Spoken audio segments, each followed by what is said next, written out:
नमस्कार दोस्तों, welcome to another powerful episode of Global Focus by Hari Sinha. Today, we dive into a growing crisis that's reshaping democracies across the globe, the loss of political center. As we witness the rise of political extremism, increasing polarization, and the shrinking of ideological middle ground, one must ask, the age of centrist consensus truly over? Whether it's the United States, Europe, or even emerging democracies, the signs are everywhere. Populist leaders, fragmented coalitions, and weakened democratic institutions. But how did we get here? And more importantly, what does this mean for the future of liberal democracy? To decode this global phenomenon and its consequences on democratic stability, we are joined by a very special guest, Dr. Aadityanjee, an eminent geopolitical thinker, a strategic affairs expert, and president of Council for Strategic Affairs, joins us once again on this platform. With his deep insight into international trends and democratic systems, we will explore not just the symptoms, but also the structural causes behind the erosion of centrist politics. Dr. Aadityanjee, a warm welcome to the show. We are honored to have you with us today. Thank you very much indeed, Mr. Harisena, for inviting me yet again on Global Focus. I'm pleased to be here and I'm very happy that we are talking on this important issue that afflicts actually multiple democracies across the world, across different continents. Yes, sir. Yes, sir. So this is a very pertinent question. Why this political center collapsing in democracies around the world? We see the rise of polarization, ideological extremism. There is a decline of traditional centrist parties, and the role of social media that has in vogue in the current time. So, what do you say about it? Mr. Sinha, you have thrown in multiple challenges here, and I try to tease. Uh, First thing is that each country is different. They are not clones of each other. So the contextual background information, background situation in each country is different. Having said that, yes, this seems to be a global phenomenon, and we have to do what is called root cause analysis. And if you see, there was a book written by uh, Francis Fukuyama, End of the World. I think in 1990s, after the Soviet Union collapsed, his prediction was that there's not going to be any war, there are not going to be any conflicts. You know, the liberal democracies have won. So the liberal system will percolate throughout all the countries in the entire world, and everyone will live happily ever after. There won't be any strife. How short sighted was that? You know, the history never ceases. Uh, we see in liberal democracies also there are problems. So we have to see why these problems are there. These are the makings of the European welfare states and liberal democracies. And pretty much the entire world is, uh, you know, involved. And you add it to, technology companies, social media. But one thing that you forgot was the so-called deep state and globalist network. Yes, They have had a yes, role into that.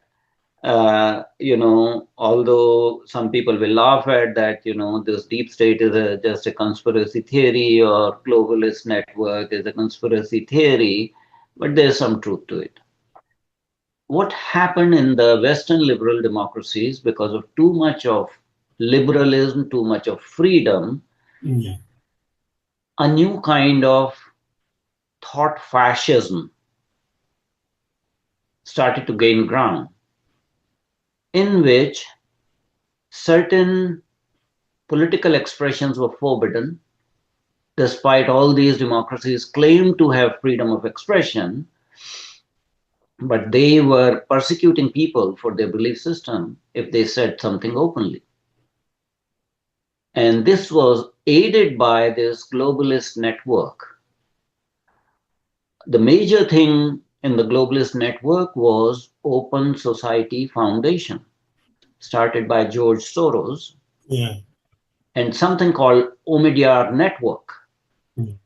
If you go to Omidyar Network's website, they say that we have given $1.2 billion worth of grants to non-profit organizations all over the world. So obviously, George Soros was a man of deep pockets, and in I think year 2019, he went to World Economic Forum and said that I'm going to pledge $1 billion to, you know, rout out Narendra Modi from India. You know, so these kind of things were done by a leftist liberal coalition which co-opted Islamist influences all over the world. And they exploited the loopholes in democratic systems, freedom of expression, and imposed self-censorship on people. Mm.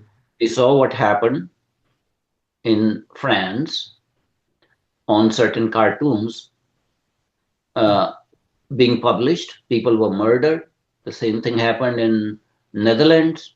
A movie was produced and the producer was killed.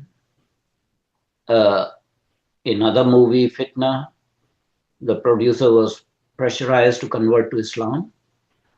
So the freedom that was enshrined in global liberal democracies was misused. The system was hijacked to have certain agenda. All over the Europe, it led to economic migration of millions of military age young males from Islamic countries whose agenda was totally different. Under the garb of refugee system, asylum, and political persecution, these people, in hordes, more than a million, not just from one country, not just from Afghanistan, from any country, Islamic country, they chose not to go to Islamic nations, but to Western democracies to exploit their system. And there was a political agenda behind it to Islamize Europe. Yeah. And you are seeing the consequences of that the common citizen in European countries is suffering, the crime has increased. They want to enforce certain values that are antithetical to Western lifestyle. They want Western women to wear hijab. They are indulging in rape and conversion and all that sort of thing. Now, that is one extreme. On the other extreme, if your freedom of expression is taken away by the state under the influence of leftist liberal organizations, and more importantly, the universities have been hijacked by this leftist liberal system.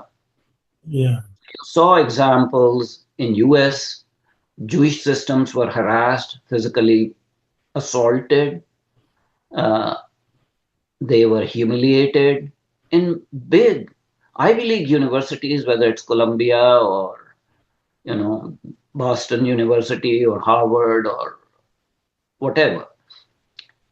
So there was this kind of pressure on people to conform, and the system was hijacked to the extent that if you didn't believe in that political ideology, you could not get a PhD.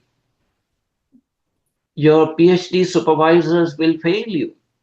They will not allow you to do. And in new faculty appointments, you had to conform to that particular standard, that particular way of thinking. And if you were different from that, you would not be, you would not have a successful academic career. It was you scratch my back, I'll scratch your back, total nepotism, conforming to a particular worldview. So this resulted pretty much all over Europe and in North America into a counter movement, counter cultural movement that led to unbridled expression of extreme right. Now, this extreme right is not a unified entity. It had fiscal conservatives, social conservatives, but it also had so called Christian nationalists, So, rightist religious fundamentalists who were using race baiting approach, who wanted like United States only for white race. Similarly, in Europe, white racism became very, very dominant.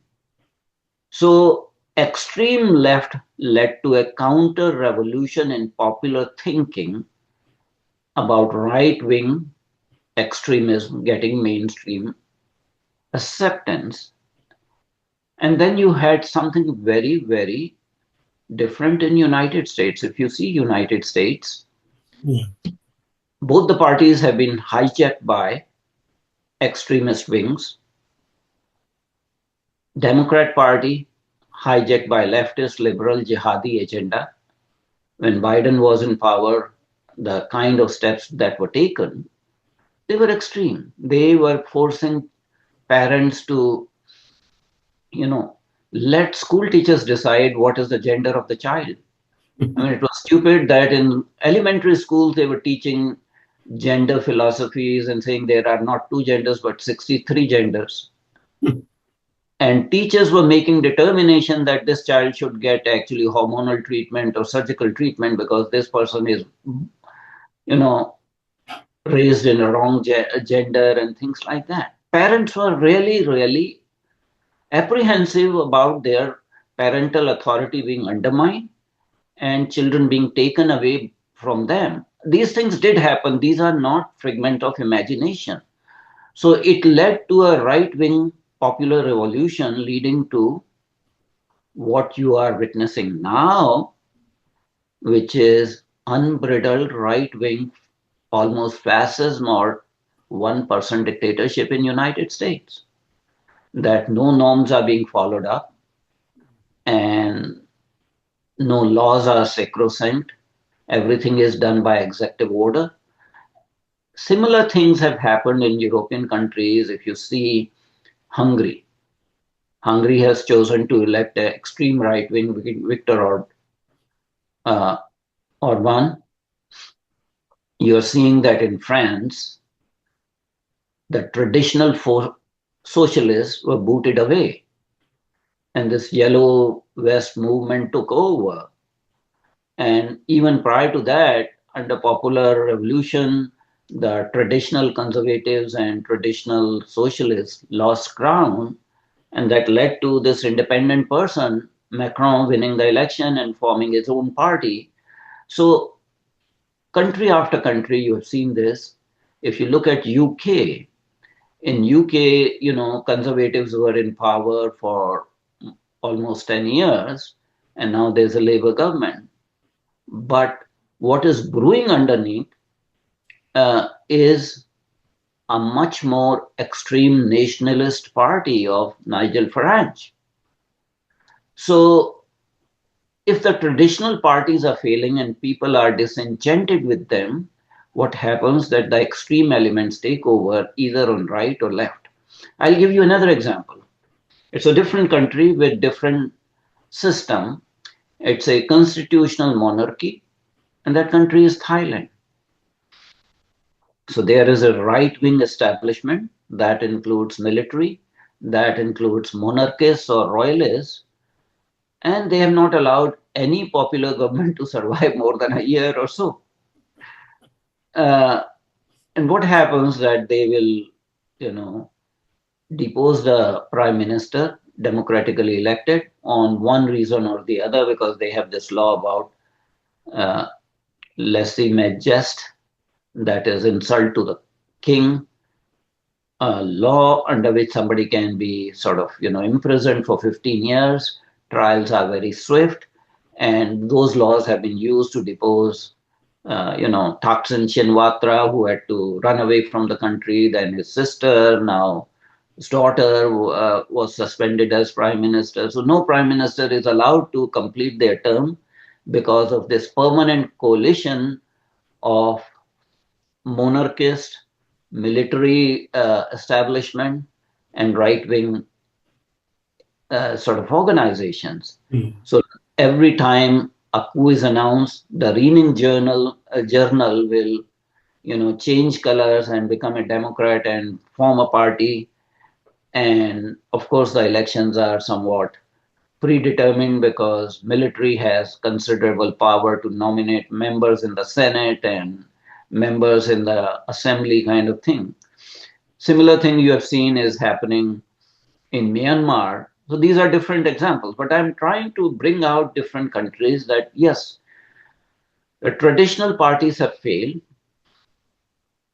In democracy, the leftist liberal network, the toolkit gang, yeah, used up the power, and this happened in India also. right. And this led to a counter revolution. So, somewhat center right governments came, and some of those center right governments became autocratic, just like in United States. Now, United States is putting tariff on every country. That is against all the WTO principles.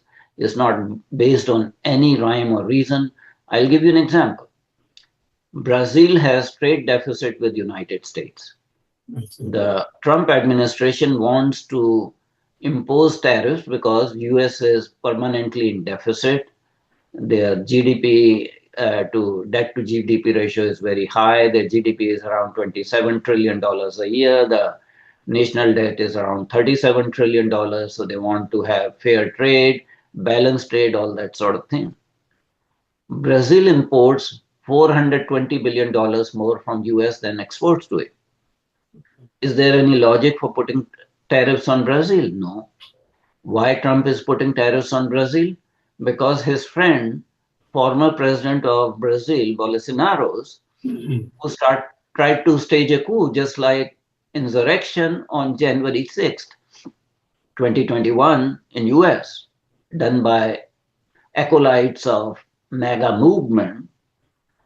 He tried to do the same. And of course, he was abroad at that time to give him deniability, but there's a case against him and he is kind of under arrest. So that is being used as an excuse to put tariffs. I mean, totally irrational. And then you have now a right wing network, just like the leftist network I talked about. yes. So people like Steve Bannon, they Mm, are in touch with Europe's right wing parties, whether that is Hungary, whether that is Poland, uh, you know, El Salvador in South America, and all that sort of thing. So we have a very complex situation. mm, Center has given grounds, uh, but in some countries, things are fairly more stable, like India. Despite all the problems, you have a functional government, and yes. that government actually is a centrist government. Contrary to popular belief that it is a right wing government, it's not a right wing government. Maybe it was right wing when it was in opposition, but the way it is governing, it is highly centrist, probably slightly left of the center government of Mm, BJP slash NDA, mm, because it's not indulging in fiscal conservatism, mm, you know. And even if you look at cultural issues, it has shown a very restrained approach, whereas previous government of UPA was basically under the toolkit. Somebody else decided the agenda. There was an extra constitutional authority called NAC, in which a number of NGOs that were funded by George Soros network had a place, and they were deciding what kind of legislation would be passed. mm, You had a situation in that 2014 when the new government came. The popular expression was that, well, government is theirs, but system is ours. We control everything. We control the institutions, we control the judiciary, yeah. and it also shows even now, overreach of judiciary in various issues, making the elected centrist government almost impotent. So this is So, okay. Sorry to interrupt you. Please continue, sir. what did you say? I could not No, hear. I am sorry to interrupt you. Please continue, sir. Okay, okay. Mm. Go ahead. Yeah, no, I was saying, so this is the case of India. So when this government is power, so what do you think about the world? Can we hope this centrism can make a comeback through leadership or alliances? It is possible. If it is possible in India, what happens when you are in governance? Mm, You have to have some moderating influence. Now, mm, this happened in India, but is this happening in United States? No.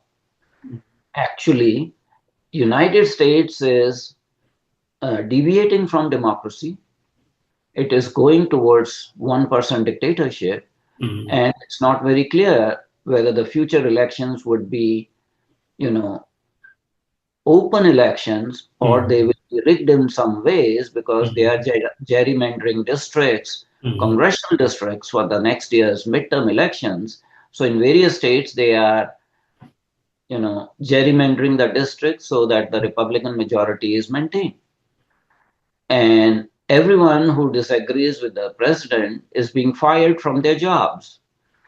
And instead of legislation, and there's a very thin majority in US Congress for the Republican Party, two seats basically, uh, everything is done by executive order. So US is on a different course, mm, but what about, let's say, UK or France? There may be a role for centrist parties to come back. As I said, Macron came as a centrist. He was not extreme socialist. He was not extreme conservative. There was a threat of the nationalist, extreme nationalist, party led by Marine Le Pen. Uh, and actually, that party has grown up, but they were never able to capture the presidency of France. mm, So there's some hope in France that there may be some stability in the next election. Maybe another centrist might win. mm, And in UK, it depends how Keir Starmer governs mm, and is not led astray by the extreme leftist agenda that previous Labour leader, who mm, was extremely left wing activist. In fact, he lost the elections a couple of times and had to give up leadership position. So Miliband was the name. Uh, so we are seeing that there is some emergence, some semblance of centrism coming back in European uh, context, but still it is a very fluid situation because for decades this leftist liberal network usurped the power yeah, and stifled the free expression. It happened in India also. you know you have all kinds of disinformation being published by these institutions, press that are controlled by left-wing media, social media platforms. You saw how in US Facebook was used to propagate, you know, mega propaganda and things like that. Other social platforms, whether it was Twitter, now X.com, uh, it has totally turned around since Elon Musk purchased it because he was fed up with the leftist censorship on Twitter. And Twitter was heavily censoring any any expression that was contrary to the left woke philosophy. In fact, Twitter's former executive and CEO, Jack Dorsey, came once to India, and there was a lot of controversy because some activists took a picture with him and they were holding a placard saying, "Smash Brahminical patriarchism." He didn't know what they were talking about, but he allowed them to use him for this photo op kind of thing. So all sorts of things were done, and then there were agencies created by this network claiming to be fact checkers, but they were themselves very biased, Mm-hmm. that they will stifle any contrary view by saying that it is fake. So right now it's very difficult to say what is actual news, what is disinformation, Yeah. and people have to be very careful. Now with the role of AI, you can generate any kind of video or things like Yeah. that. Yes. So Yeah. all these things are being used in democratic setups to sway people's opinion. You talk about WhatsApp universities. There is on one hand democratization of the media by advent of social media, Mm-hmm. but social media has been manipulated to spread rumors, hate, and disinformation by both the extreme right as well as extreme left. So, in the information age, for a common citizen, it behooves that you fact check yourself, Yeah. rather than impulsively responding to any rumor or any posting. But yes, the Indian example, that so called right wing party, when it came to power and started governing, it became much more moderate and it became centrist. And in Yes. fact, I would say it is left of center, causing heartburn in the extreme right wing. So, India has a very peculiar situation. There is no ultra right wing political party left. Yeah.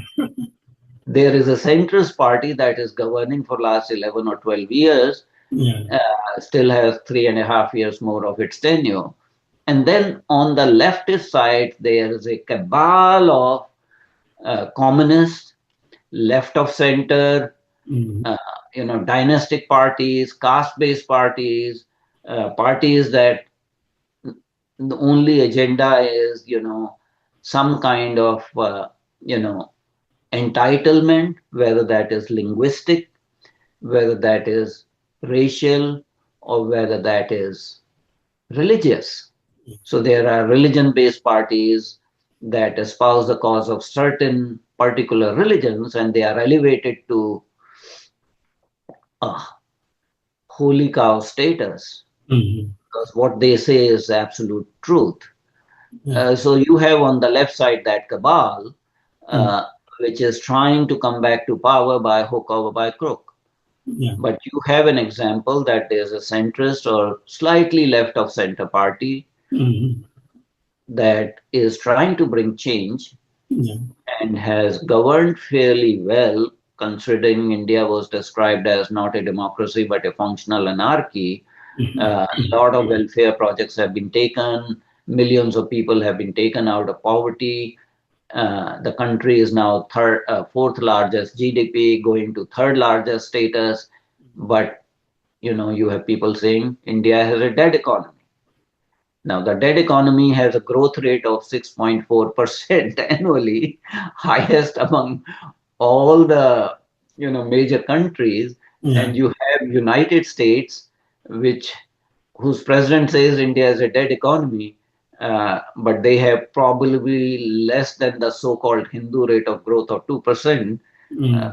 maybe 1.4% growth rate for United States. Yeah. So you have a very peculiar situation.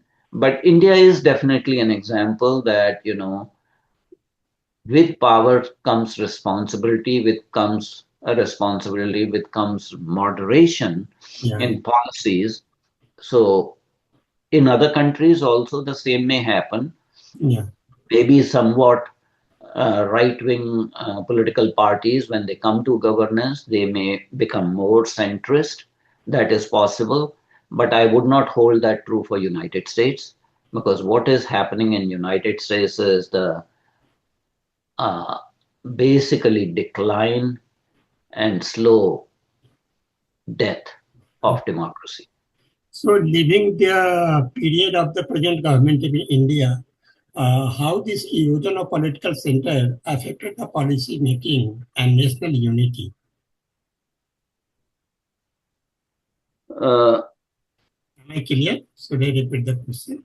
Just repeat the question. I say, living this the present government period in India, so Hmm. this political erosion, political center, erosion of the political center, so how this has affected the policy making and national unity in other countries? Well, I have already alluded to it. Let's talk about United States. Yeah. They have not been able to, form new laws. Mm-hmm. Every year, this year they did pass the budget, but year after year, the Congress was not able to pass the budget. They were continuing resolutions and things like that. And very, strong arm tactics were used to pass this one big, beautiful bill. Mm-hmm. But everything else is being done by the executive order. So at least in United States right now, there's no national unity. This is a country uh, or an empire that seems to be declining because of all this confrontation with extreme left versus extreme right. Uh, you saw that in countries like, let's say, UK, again there are actually demands on the system, Yeah. and UK is declining. So we are seeing actually the negative impact more because of difficulty in policy making and erosion of national unity. Now, UK voted for Brexit more than a decade ago, Mm-hmm. and they are still having problems, totally separating from the EU. They have every right, but it has led to a situation that the former Conservative or Tory Prime Minister David Cameron had to resign from prime ministership. Then you saw Theresa May, who came into power, short lasting. And then you had two short lasting prime ministers. One of them actually lasted only 49 days, after which Rishi Sunak came. Mm-hmm. So, why I'm going back to that history? That yes, it led to national erosion, lack of stability, political stability in the country. So it's a transitional phase all these countries are going through. And you asked me to leave aside India. India is the only stable system in that sense. You look at Brazil, extreme right wing uh, Bolsonaro came to power. He served one term and he was defeated in the second term, and De Lula came back, leftist president came back. And what did the Bolsonaros did? He tried to attempt a coup. That is not stability. You look at El Salvador, the Mm-hmm. president there, Bukele, you know, they had like one term rule for president. When he became president, he changed the judges, he changed the laws, so he is elected to second term, and Mm-hmm. now they are bringing laws that he should be president for life. Yeah. So democracy is now being usurped by extreme right wing candidates who are now in governance. They are not moderating, they are trying to perpetuate their personal authoritarian rule. And that brings me to example of a country in recent history, and that country is Zimbabwe. You know how Zimbabwe transformed from Rhodesia to Zimbabwe, gave up the chokes of British colonialism, and then a very charismatic popular leader, Robert Mugabe, came to become the president. And what happened to that freedom fighter and his party? He oppressed everyone. If he could not extinguish dissent, he purchased them. So ultimately, it became one party system because when the elections were held, Mm-hmm. elections were rigged.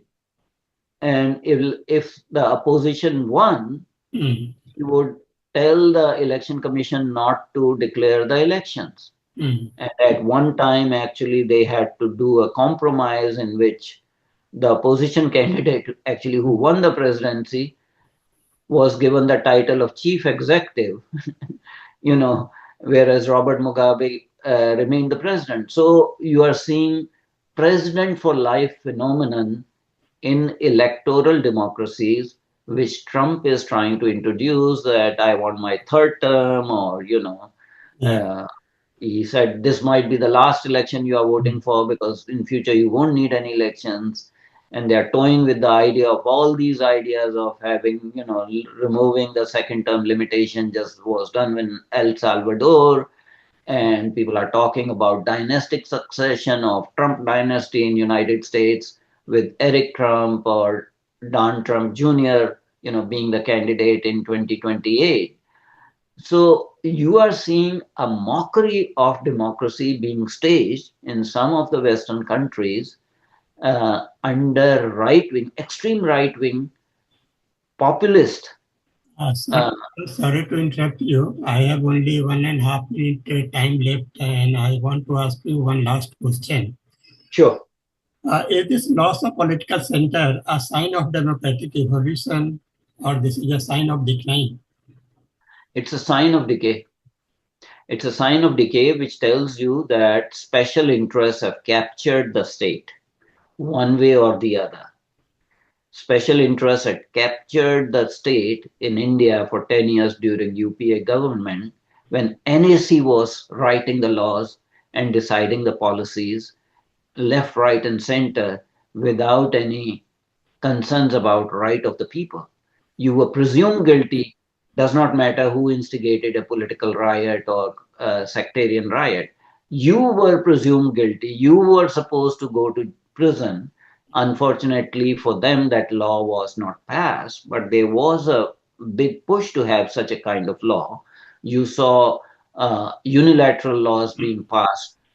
We are still having problem with the Waqf board law, that Waqf board can decide any property belonging to it. And this was done in that decade of decay, moral decay, political decay. So other countries showing this kind of phenomenon are not showing maturation of democracy. What we are witnessing in US is not maturing democracy, but declining democracy. And I think some novel solutions will have to be found out how to sustain democracy rather than let it be hijacked. You know, in US it's being hijacked because 6 out of 9 Supreme Court judges are Republican by party choice. Judges are politically supported. And